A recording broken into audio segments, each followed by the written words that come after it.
The bass usually stayed in the background. It kept time, it stayed quiet, and it followed the rules.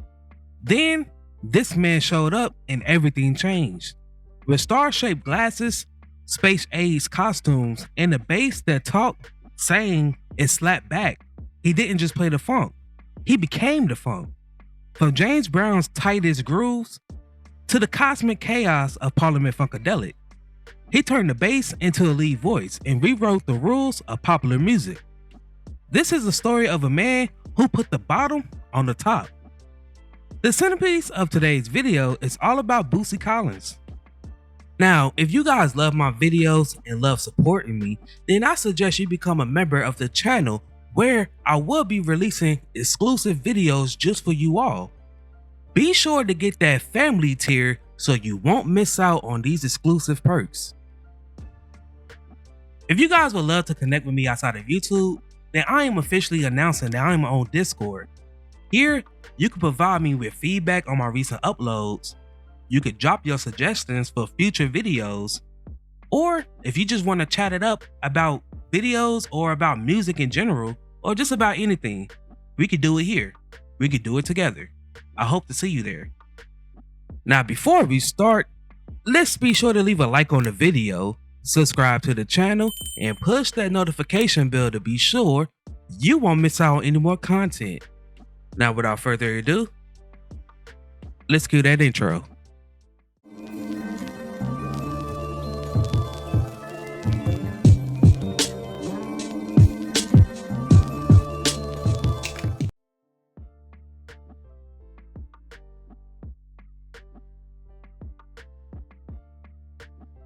Born on October 26, 1951 in Cincinnati, Ohio, William Bootsy Collins was born into music in a city that was rich with soul, gospel, and funk traditions. Collins began playing the guitar, being influenced by Jimi Hendrix and his older brother Catfish. When Catfish bassist failed to show up to a gig, he inserted his younger brother to play the bass, and that instrument stuck with him. The Collins brothers was the core of a group that was named the Peacemakers, which included vocalist Philippe Wayne, who later became a member of the Spinners. The band adopted the local King Records as their home base and established themselves as section and live bands for label artists such as Hank Ballard, Marvin Whitney, and Lynn Collins. At a very young age, Bootsy learned discipline through constant rehearsals and live performances. The Collins brothers wasn't chasing fame. They were just two young kids from Cincinnati who loved the groove. By his teen years, Bootsy bass playing was already sticking out. It was thick tone, precise timing, and fearless confidence.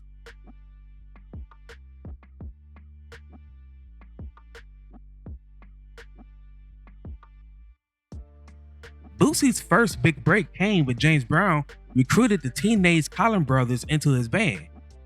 When the majority of James Brown's touring band left before a 1970 show in Columbus, Georgia, the godfather of soul dispatched Bobby Byrd on an aircraft to pick up the Peacemakers as emergency replacements.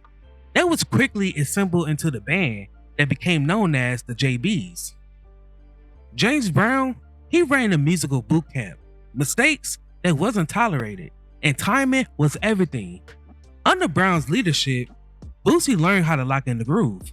Collins inspired clever progressions and patterns that was a vital part of Brown's subsequent hits such as Sex Machine and Superbad. The song Sex Machine transformed funk into something tighter, harder, and unstoppable with Bootsy bass driving it all.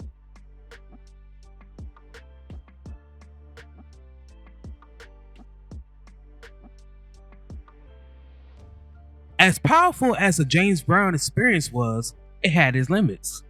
Bootsy's personality was playful, experimental, and wild, and it clashed with Brown's strict control.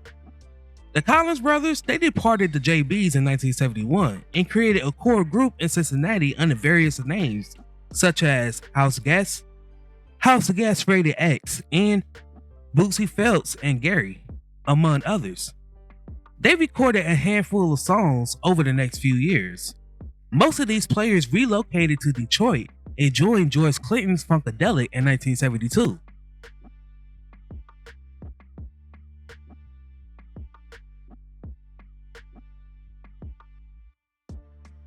With Parliament-Funkadelic, Bootsy finally found a universe that was big enough for his imagination. This wasn't just music, it was mythology. Bootsy bass lines became talkative and joyful. He didn't just support the rhythm, he danced around it.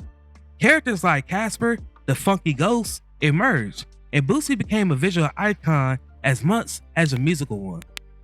Collins would eventually pull double duty for Clinton with Parliament and went on to co-write numerous of P-Funk classics, including the top 10 R&B hits, Up for the Downstroke and Tear the Roof Off the Sucker. Also the chart-topping Flashlight.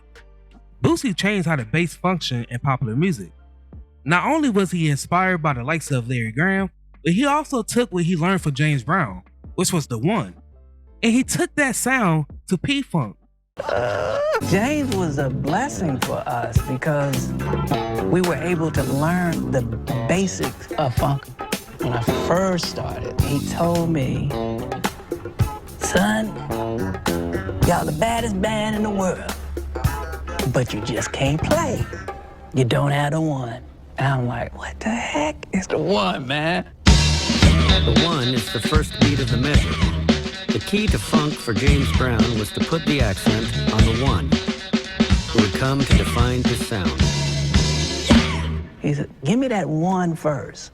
You can play all that crazy stuff. You want to play as long as you come back and hit that one. That was the James Brown one. And once I learned that, wasn't nothing gonna stop us. When Bootsy and George got together, Bootsy brings up the one. And George, just like Bootsy, when he was with James Brown the first time, went, what are you talking about? What's the one? I didn't know what the fuck it was. George, he wasn't into counting, so he didn't know where the one was at. Bootsy said, this is where it is, boom. And basically handed the gift of the one from James Brown through Bootsy to George. When I got George to understand the one, it was like, oh man, this is genius. Because James didn't use it like that, and George made a whole concept out of it.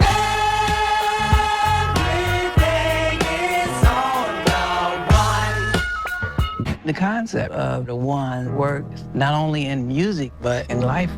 You gotta figure out what that one is for you and keep coming back to it. And for me, that just meant being in a great band. Playing it is one thing, living it is a whole nother thing. But when in doubt, just come back to the one. He played melodies, used space, and he made silence sound just as funky. His influence spread quickly.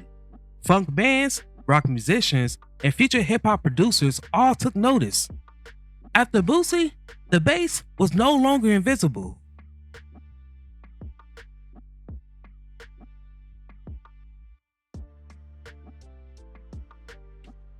Bootsy didn't just shine inside groups. He built his own universe with Bootsy Rubber Band.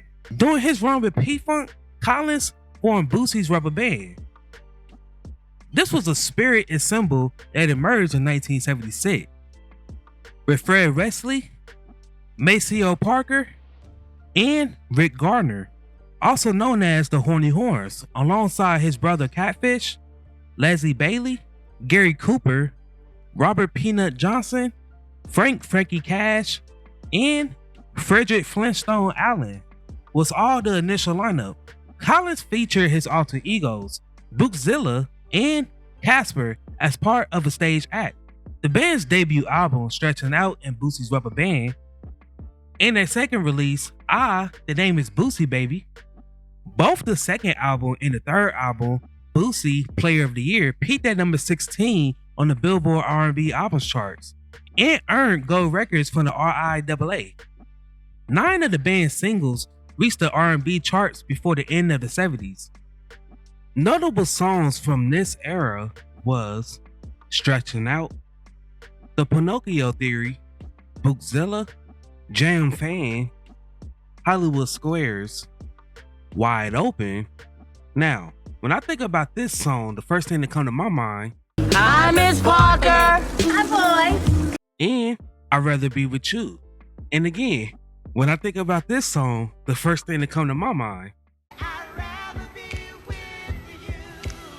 Nigga, who told you to light my candles? You tripping. Gosh, mama, I'm trying to set the mold up in here. Ain't no mold. And get your feet off my table. You mold. Damn! Ow!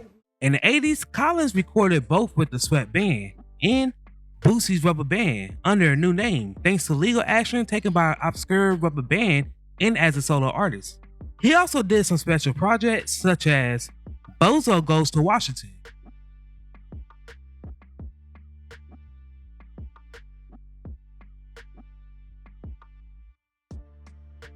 In 1988, he returned to Columbia with the album What's Bootsy Doing? The sets, Shock It To Me, was co-written and co-produced by prolific Bill Laswell, with whom Collins formed a strong and long partnership with. As the 21st century began, Collins' popularity maintained by touring, reissues, and appearing on other people's catalogs. Collins also performed vocals for Fatboy Slim's Rappin' No Choice and received a Grammy in 2001 for Best Short Form Music Video. In the 2000s, he released 2 studio albums, Play With Bootsy in 2002 and Christmas Is Forever in 2006.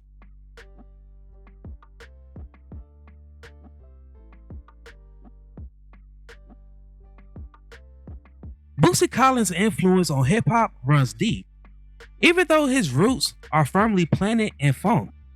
As a key architect of the P-Funk sound with Parliament-Funkadelic, Bootsy helped create the bass lines that was bold, energetic, and insanely recognizable, making them perfect for sampling during hip-hop formative years. Beyond sampling, Bootsy's playful persona, futuristic imagery, and larger-than-life funk philosophy influenced hip-hop's embrace of alter egos, stage identity, and sonic experimentation. In many ways, Bootsy didn't just influence the hip-hop sound, he helped define its attitude, rhythm, and cultural confidence. From G-Funk to modern R&B and pop, Bootsy's fingerprints are everywhere.